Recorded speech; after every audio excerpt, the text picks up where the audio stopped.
TJ Maxx might have one. It's 425 HMA, black over gray sweatshirt. So TJ Maxx may have one right now. We'll head that way. FOX5 was on the road exclusively with Henderson Police as they conducted a one-day retail theft blitz operation targeting 4 stores. Today we're looking at Home Depot, Lowe's, Walmart, and TJ Maxx. We have loss prevention inside as well as a detective. So there's a detective, 1 or 2 detectives assigned to each store. And so they're in the back with loss prevention, monitoring the cameras. Within 2 hours, we'd already seen 4 arrests. So they do have somebody in custody at Home Depot. But the main focus of the blitz was on organized retail theft, where the thieves are giving the stolen property to another person who sells it, called a fence. They give them lists and whatnot, and they send them to different retailers, and they steal, large amounts of products, tools, electronics, clothing.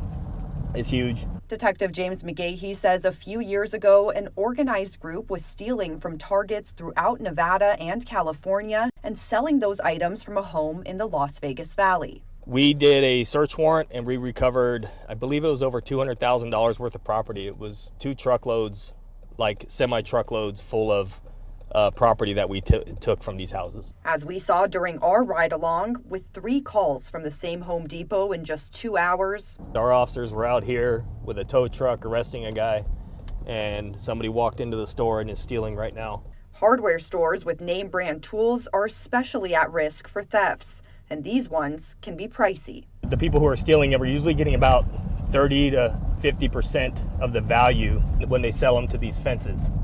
So it's a big moneymaker for them, as well as with the fence, who's selling them usually about 20% below the cost of what they're selling in the store. Police say stores each have their own policy for how loss prevention staff should respond to thefts. Some will wait for police. We can't say they're even committing a crime until they pass all points of sale.